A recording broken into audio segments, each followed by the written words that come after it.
The stars above Dralis 9 shone like silent watchers. It was a peaceful day. Traders moved in and out of the planet's orbit. Cargo ships flew like tiny bugs across the sky. Children played in floating parks.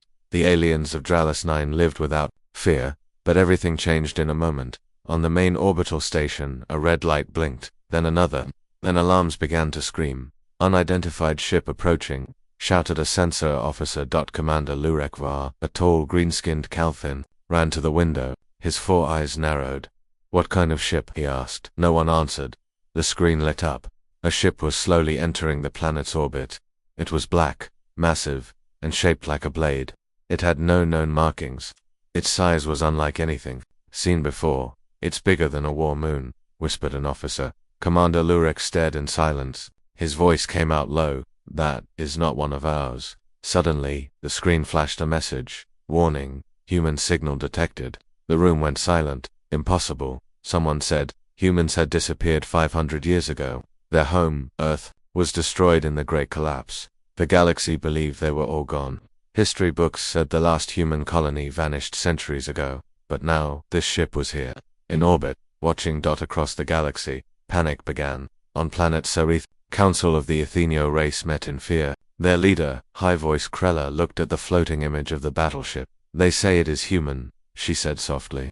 "But how can that be?" Her advisor replied, "It came from deep space. No trade routes, no identification, no hails, just silence. Why is it here? No one knows." The galaxy had many dangerous races, but humans had been the most feared. They were fast, clever, and full of rage when attacked. In the past, they built ships like wolves, silent and deadly.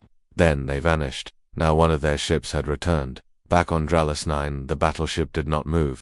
It simply stayed in orbit, facing the planet. Day turned to night. Cities stared up at the sky and saw its long black body blocking the stars. News channels called it the Ghost Blade. People refused to sleep. Some prayed, some ran. Others prepared for war, but the ship stayed. Silent, no communication, no signals, no weapons fired. It just watched. On the 6th day, something happened. A small drone launched from the battleship. It was silver, round, and moved fast. Within minutes, it entered the atmosphere. The world held its breath. The drone flew over forests, oceans, and cities. It scanned everything. Lights flashed beneath it. Scientists on the ground tried to track it, but it used unknown technology. It changed direction. It was heading straight for Varlan City, the capital of Dr. Al is-9. Inside the city, people screamed and ran. Soldiers aimed weapons at the sky. Defense systems, locked on the drone, ready to fire. But Commander Lorek gave an order. "No one fires," he said. The drone stopped above the government tower. It hovered for a moment, then slowly it opened. A small black box dropped. It hit the roof with a soft click. The drone turned and flew away. No explosion came. The black box simply sat there. Scientists rushed to the rooftop.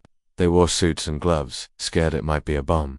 But the box did nothing. It just blinked once every few seconds. Then it opened. A hologram flickered out. A figure appeared, tall, human, wearing a long dark coat. He spoke. "My name is Commander Raylan Voss of the human battleship Solstice. We are here to reclaim what was taken." The message played once, then the box shut down. That night, panic truly began. What did he mean? What was taken? Across Dralis 9 and the neighboring star systems, leaders held emergency meetings.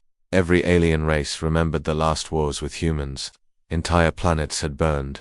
Human tactics were brutal and smart, and now they were back. Some wanted to attack the ship, others warned against it. One thing was clear: the humans had returned, and they remembered something far from Dralis 9. In the cold outer regions, a secret ship received the message. Inside it sat Elo Threx, leader of the Velthar Syndicate. He smiled as he watched the hologram again. "I knew they'd come back," he said. An agent beside him asked, "Should we prepare weapons?" Elo shook his head. "No, we prepare an offer." The next morning, something even stranger happened. The battleship moved. It rotated slowly in orbit and aimed its front toward the eastern sky. Then thousands of tiny lights lit up across its surface. The ship looked like a city covered in stars. One message was sent across all open channels. "We are not here to speak, we are here to finish what was started." People didn't understand the message, but fear spread like fire. Many ships left. The planet sun tried to hide. Others waited. Gun Commander Lurek stood on the roof of the government tower, staring at the sky. Why now? He whispered. Why come back after 500 years? No one had the answer, but deep inside the battleship Solstice, hundreds of figures stood in sleep chambers. Their eyes were closed, their armor was dark silver, and one by one lights began to turn green. They were waking up, and somewhere far, beyond the edge of known space, a signal echoed. It passed through dust, gas clouds, and frozen moons. The signal said one word: awaken. In reply, dozens of hidden stations lit up other ships, other crews. The Solstice was not alone. The battleship Solstice hovered like a silent god above Dralesnine. Its black hole reflected no light. It gave no answers. The message it sent kept repeating: we are here to reclaim what was taken. The words echoed through news channels, spaceports, war rooms, and family homes. But what was taken? No one knew, and that made the fear even worse. On board the battleship Solstice, Commander Raylan Voss stood alone in a dark chamber. Around him, hundreds of pods lined the walls. Each one held a soldier, not just any soldier. These were genetically enhanced humans, grown from Earth's last war program, Project Exodus. Raylan placed his hand on a glowing panel. A voice spoke from the ship's core. Commander Voss, 35% of crew awakened. Systems fully operational. No threats detected. Raylan's voice was calm. We are not here to start a war. Understood, said the ship. Raylan turned toward a large viewing window. Below him, the lights of Dralesnine glittered like a jewel. They think we are a weapon, he said softly. They're wrong, we're the warning. Far below, inside a secret government bunker on Dralesnine, Commander Lurek Var sat with other alien leaders. Representatives from 4 different species stood around the table. The insect-like Juri, the bird-like Corvathi, the silent grey Mechari, and the water-skinned Tolnari. Lurek spoke first. They claimed to be human, but humanity was wiped out 500 years ago. The Jurial diplomat clicked his mandibles. Not wiped out, buried. There were rumor ships hidden deep in black space. The Corvathi spoke next, his feathers shifting in alarm. If this battleship is one of many, we are not dealing with one problem, we are facing a fleet. Lurek slammed his hand on the table. Then why don't they speak to us? Why not tell us why they're here? The Tolnari delegate responded, voice soft like flowing water, because they remember us, and maybe ... they do not forgive. On planet Sereth, in an old Earth museum, a young alien scientist named Kenna made a discovery. She had found a damaged human beacon deep inside the ruins of a forgotten outpost. She worked for days to repair it. When she finally powered it on, a hologram appeared. A human general stood in dark armor, speaking in a calm voice. This is General Aaron Voss. Project Exodus final log. Earth is gone. But not humanity. We leave behind only silence. One day, we will return, and when we do, we will finish what was started. Kenna's eyes widened. Voss. The name matched the man in the current message, Commander Raylan Voss. She quickly sent the footage to the Interstellar Council. The humans hadn't survived by chance, they had planned their return back. On the Solstice, Raylan entered a chamber marked Command Memory. He pressed a code. The room lit up with old Earth maps, videos of burning cities, and battle reports. They showed the fall of Earth. Not because of aliens, but because of a betrayal. Humans had been attacked by their own allies. The alien races they once fought beside had turned against them. Earth was abandoned in its final hour. And now, the survivors had returned. Raylan's voice was steady. They erased our past. But we remember everything. A new message was sent to the surface. This is not a warship. It is a memory. And you fear us. It is because you remember the truth. Across the galaxy, chaos spread. Some races began preparing for war. Others called for peace. On planet Veltra, crime lord Elothrex watched a solstice through his private telescope. He laughed. They're not invaders, he said. They're survivors. And survivors are dangerous. He sent a secret transmission to the battleship. We welcome the return of Earth. I offer an alliance.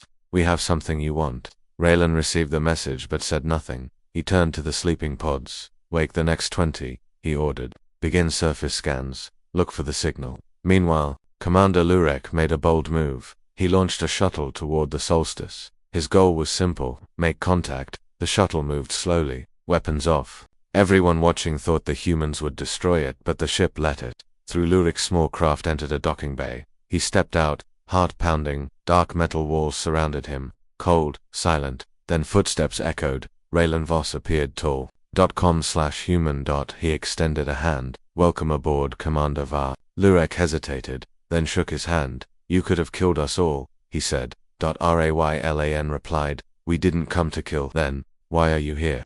Raylan looked him in the eyes. We came back to stop something. Stop what? Raylan paused. You call it the machine plague. We call it judgment. Lurek froze. The machine plague was a dark legend of virus that infected AI ships, even whole planets. It once swept across the stars before vanishing. You mean it's coming back? Lurek asked. Raylan nodded. And we're the only ones who can stop it. Back on Dralis 9, the skies trembled. The Solstice began to hum. Its engines lit up, but it didn't leave orbit. Instead, it activated a deep scan search in the surface of the planet for something. Underground sensors went wild. Old Earth tech, buried in the ground, began to respond. Something was waking up. Raylan's voice echoed again across all networks. Prepare yourselves. This is not the end. It is the beginning. The human battleship Solstice stayed silent over Dralis 9, but the galaxy had started to speak. Every major alien empire held secret meetings. Some called for defense. Others wanted peace. But no one could ignore the message anymore. Humanity had returned, and they brought warnings of something darker in the high orbit of planet Selvacar. A cloaked ship waited in the shadow of a moon. Inside, 5 alien leaders gathered for a secret summit. They belonged to the Council of 5 species, once Earth's closest allies before the Great Collapse. Now they sat facing each other with suspicion and fear. First to speak was High Voice. Krella of the Feathered Korvathi, she said. The Solstice did not come to destroy, that much is clear, but they carry anger. They carry memory. The Mechari Overseer, a tall being made of living stone, answered with a slow voice. They remember what we did. The room went quiet. Everyone knew the truth. 5 centuries ago, during the fall of Earth, the Council turned away. They left humanity, to die in fire and silence. Now, the ghosts had come back. On a distant ocean world, planet Nellarith, a former warlord named Yetel watched the sky with unease. He was once a commander during the Earth Wars. He turned to his aide and whispered, I remember them. Humans don't forget, and they never forgive. Back on the Solstice, Commander Raylan Voss stood before a large screen. It showed a list of alien civilizations. Some glowed red, others were green. He pointed to a name. Velthar Syndicate. They sent us a message, he said. They want an alliance, replied his officer. Raylan smiled slightly. Of course they do. The Velta always want to survive. He tapped another part of the screen. What about the Mechari? They haven't responded. Raylan nodded. Prepare a data drop. Show them the truth. Inside a Velta capital, ship Elo Threx, the criminal lord, prepared a message. He stood in front of a camera, wearing his finest armor. His voice was smooth and cold. To the returning sons of Earth, he said, we offer friendship and resources. We hold something you seek. Let us speak. He sent the message straight to the Solstice. The response was instant, a single line. Meet us on Dralis 9, no weapons, no lies. Elo grinned. They still think like warriors. On Dralis 9, the government was cracking under pressure. People wanted answers. Protests broke out in major cities. Old human statues were burned, or worshipped. No one could decide whether to fear the humans or to follow them. Commander Lurek Var tried to calm his people. He went live on public screens. The humans have not attacked. They are not here for revenge. They speak of a greater threat, worse than war, but few believed him. Fear was growing like wildfire in a deep vault beneath the Dralis 9 University. Alien archaeologist Kenna continued to study the black box left by the human drone. She finally cracked the last code. The box opened a second time and revealed a second message. You left us, but we will still save you. It included coordinates. Kenna's eyes widened. She cross-referenced the location. It pointed to an ancient space gate, long thought broken, a gate built using Earth's last technology. She knew what this meant. The Solstice was not the only ship. More were coming. Back on the Council ship, panic spread. They will bring more ships, shouted the Atheno delegate. We must prepare for war. But the Korvathi leader stood. If we choose war, we will lose. Their silence is not weakness, it is control. We must talk to them. For the first time in 500 years, the Council agreed. On one thing, they would send a peace group to meet the humans. On the surface of Dralis 9, a strange event occurred. A second drone fell from the Solstice. It landed gently in the jungle, far from the cities. A group of farmers found it. It did not scan, it did not speak, it simply unfolded and planted something, a metal flower, glowing blue. The farmers reported it. Scientists rushed to study it. What they found shocked them. It was cleaning the air, removing pollution, healing the land. The Solstice was helping. But why? Raylan stood in his command room, arms behind his back. A voice from his AI spoke. Veltha delegation, en route. Council representatives have requested a meeting. Raylan turned to the window. Let them come, he said. Let them see what we became. In the distance, past the edge of the solar system, other ships began to wake. Their lights flickered, their cores came online. One by one, they responded to the call sent by Solstice. 47 human battleships. 500 years lost. Now, all heading home. The stars above Dralis 9 were calm, but the galaxy was not. Since the arrival of the human battleship Solstice, everything had changed. Some species prepared for war, others reached out for peace. Fear and confusion spread across systems like a storm. But deep underground, one young alien was about to uncover something that would change everything. Her name was Kenna Thari, an alien scientist from the blue-skinned Tolneri race. She had always believed humans were just a sad part of history, something lost, but now they were back. Kenna had spent weeks studying the black box left by the humans. Its final message wasn't just a warning, it was a puzzle. One she was now ready to solve. Inside a sealed lab, below the University of Dralis 9, Kenna placed the box on a glowing pad. Energy flowed into it. The device hummed, then clicked. That hologram lit up again, but this time it was different. A human voice spoke. Project Exodus, File 09, Code of Origin. This message is meant for the protectors of Earth's memory. The truth was hidden, the fall was planned, and Earth was never fully destroyed. Kenna leaned in, heart racing. Our greatest creation, the Genesis archive, was split and hidden across 5 worlds. Each world now belongs to a different alien empire. Together, these pieces form the Code of Origin. Only with the full code can the future be restored. The message ended with a map. 5 star systems blinked red. Kenna gasped. The Solstice hadn't come to attack or reclaim. It had come to find the pieces of the Genesis archive at the same time.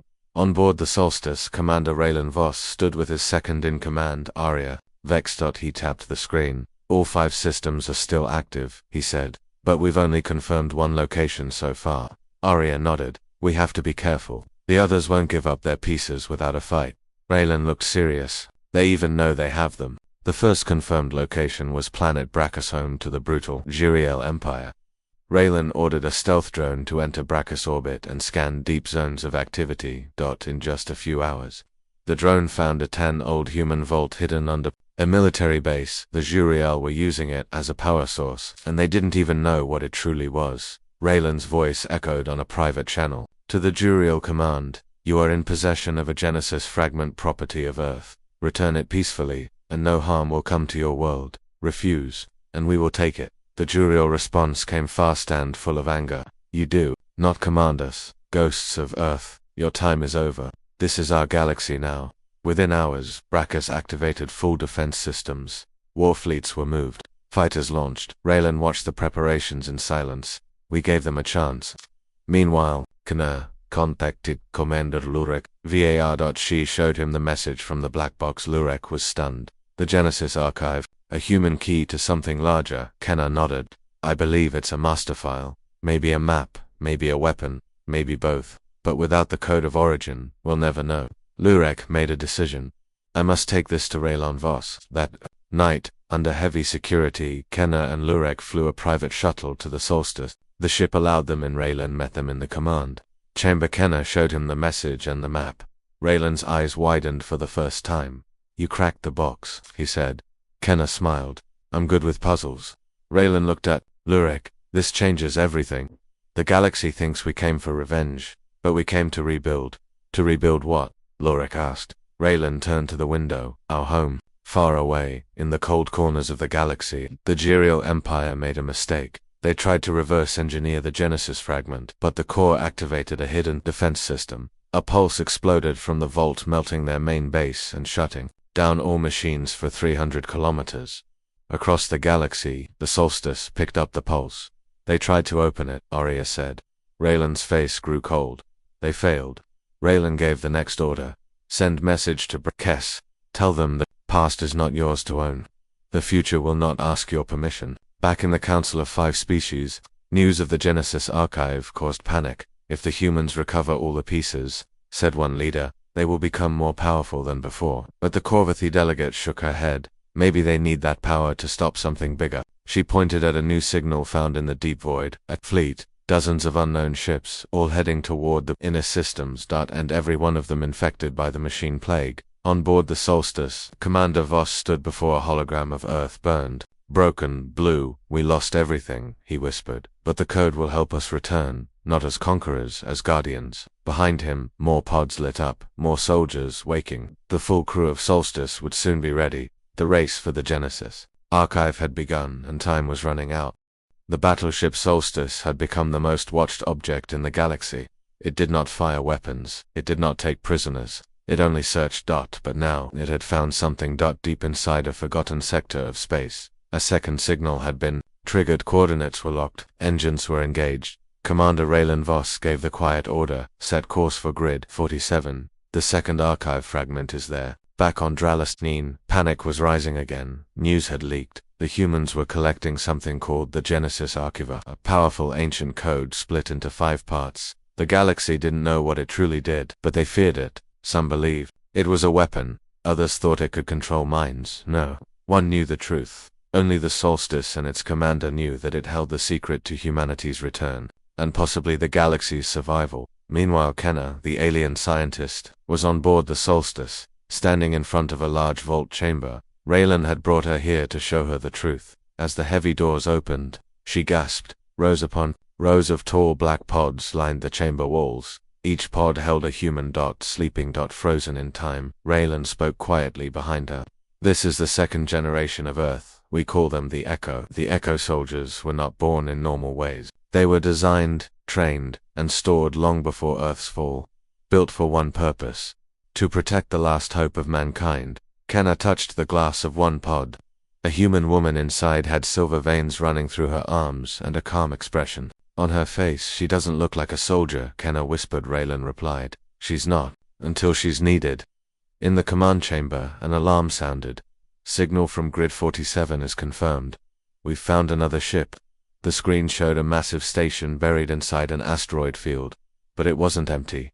There was another human battleship inside, longer, heavier, powered down, but still alive. Its name appeared on the screen. HSS Deliver. Ansarel's voice was calm. Open a link. Try to wake it. But there was no answer, so he made a choice. I'm going in myself. With a small crew, Raylan boarded a stealth shuttle and flew through the dangerous asteroid field. The Deliverance sat in silence, covered in dust and ice, but the hull was intact. Raylan docked and entered the ancient ship.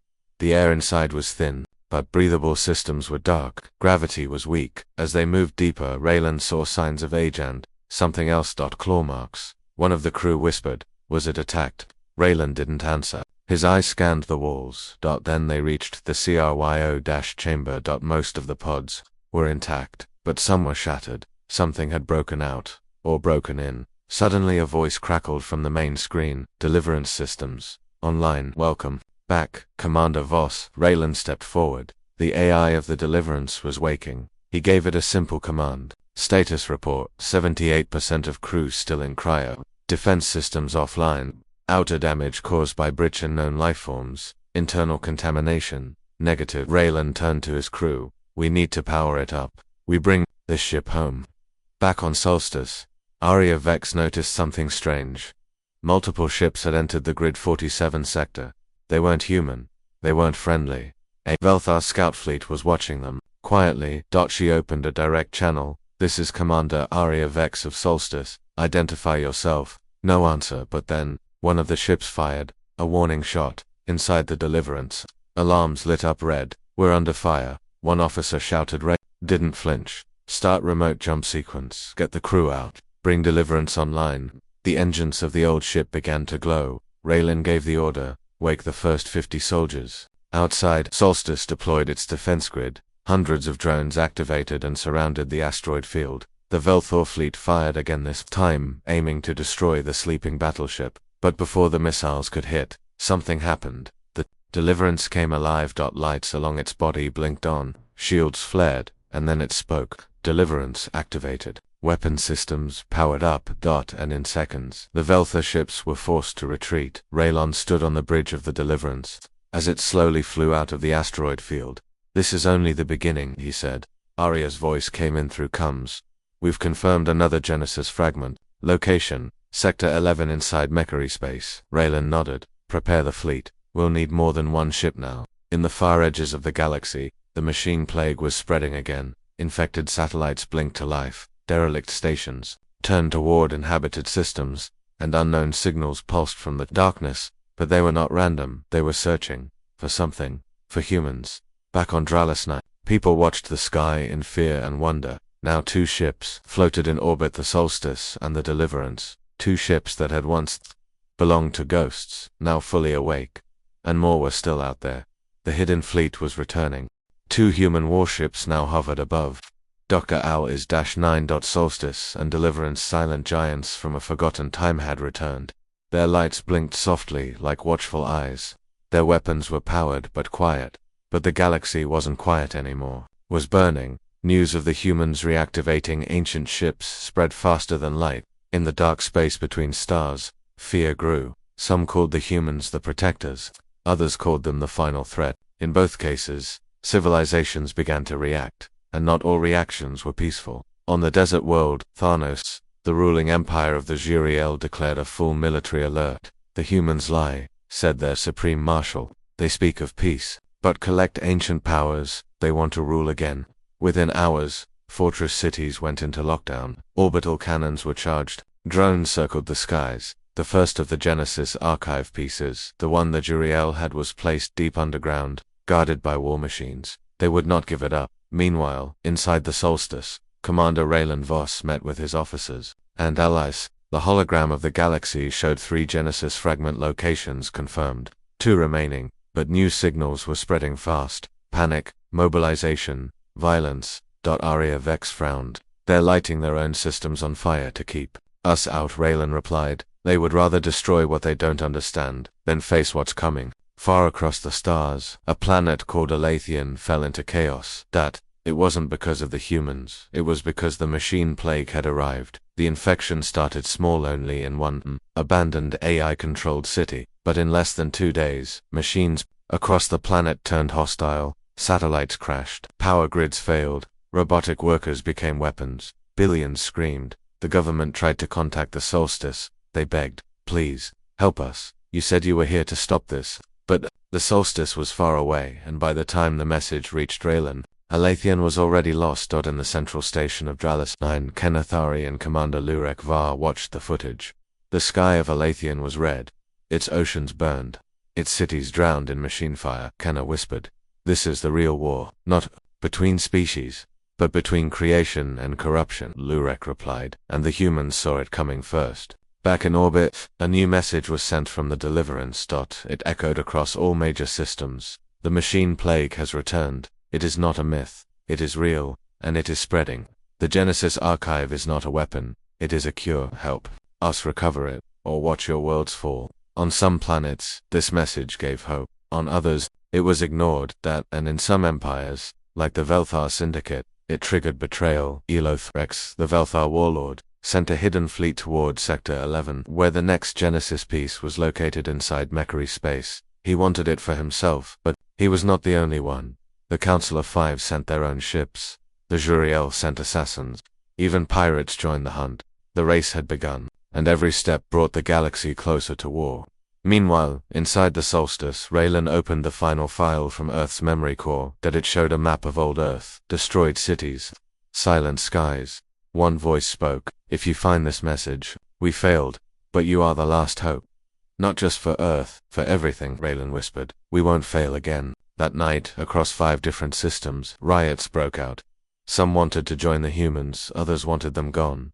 On one peaceful moon, a statue of Earth's last captain was pulled from a museum and worshipped like a god. On another, it was torn down and burned. In the void between stars, 4 more human battleships awoke. Each one answered the ancient signal from Solstice. Their names, Oblivion, Sanctum, Saber, Lament. One by one, they turned toward known space. Each carried soldiers. Each carried secrets. The Echo fleet was rising, but the machine plague was rising too. It no longer hid in the dark. Now it moved. It infected ships. It whispered into our minds. It took over satellites and space stations. In quiet places across the galaxy, automated systems turned red.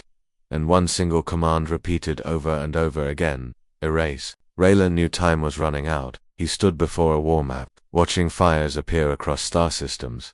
One of his officers looked worried. They're turning against each other, Raylan replied coldly. They always do. Civilization was on fire, but hope still flickered in the dark. The humans had not returned to destroy. They had returned to fight for the future, even if the galaxy hated them for it. The galaxy was burning with fear, anger, and confusion. Human ships were waking from long sleep. 5 had already returned. More were coming. Each one carried pieces of Earth's lost history. Each one carried warnings, but still, many civilizations didn't believe. They feared humans more than they feared the real enemy. Until now, on the cold moons Arian 3, everything changed. A mining station sent out a distress signal. It was short. We're under attack. Not pirates, machines there. Then silence. The last camera showed a wave of machines, black, spider-like, fast tripping through metal walls. No emotion, no mercy. The machine plague had arrived in full force. And this time, it wasn't. Hiding inside the battleship Solstice, Commander Raylan Voss stood before a large screen. It showed dozens of red zones across the galaxy. AI systems were going dark. Ships were vanishing. Planets were falling silent. The war has started, he said. Beside him, Arya Vex added, and they still think we're the enemy. Far across the stars, the Gerial Empire tried to test the Genesis fragment they had hidden. Underground. Their scientists forced it open. They didn't understand it. They didn't listen to warnings, and the fragment activated a defense protocol. A shockwave wiped out 3 cities. The humans had built these devices to be protected, to stop them from falling into the wrong hands. The Gerial now knew, couldn't control the code, but it was too late. The plague had already found them. On the jungle world of Kelmar 5, a Makari listening post caught a strange transmission. It came from deep space. Signal Earth origin corrupted. Assimilate. The plague wasn't just spreading, that it was searching for the Echo fleet. It remembered the humans too, and it wanted them gone. In a secret meeting aboard Deliverance, Raylan met with leaders from the Council of 5. At last, they were ready to listen. Raylan placed a small data cube on the table. A projection showed old footage from Earth's final days. Machines rising, cities burning, allies fleeing, Earth alone. You abandoned us, Raylan said. But we don't hate you. We just know. We can't let this happen again. The council was silent. Then one of them, high voice Krella of the Corvathis, we believe you now. What do you need from us? Raylan's reply was simple. Time and unity. Back on Dralis 9, people had changed. They stopped fearing the ships above. They started fearing the machines that were coming. News showed entire planets wiped clean in hours, robots turning on their creators, drones swarming cities, space stations, hijacked and turned into hives, and in every attack, the same symbol appeared, a burning eye. Kenathari stood in the memory vault of Solstice, staring at a massive screen. She had decoded part of the Genesis archive. And now, she understood. It's not just a cure, she whispered. It's a lock. Raylan joined her. A lock, Kenna nodded. The archive was designed to trap the machine plague forever, but the lock was never finished. Raylan asked, what's missing? She replied, the 5th fragment, the one still lost. Meanwhile, in deep space, a massive machine ship moved toward the galactic center. It was not like other ships. It was alive, twisted, full of old Earth tech, stolen and remade. At its center sat a giant AI core, once human, now corrupted. It had a name. Overrule. It was the heart of the plague. And it had a message of its own. Earth, you cannot return. We are your children now, and we will inherit the stars. Back on the Solstice, alarms rang. Multiple systems under attack, human allies falling. The plague was hunting the Genesis, fragments trying to destroy them, and time was running out. Raylan looked at the map. One last red marker blinked. The 5th fragment, location, unknown, but there was a clue. It was somewhere on a former human colony world. One the galaxy thought was lost. Raylan stood before his crew. His voice was calm, strong. They thought we were the threat, but we were the shield. Now they see the truth. And now we find the last key. This is the final hunt for Earth, for the future, for everyone. The real enemy had been revealed. The war for survival had begun. And only the Echo fleet stood between life and extinction.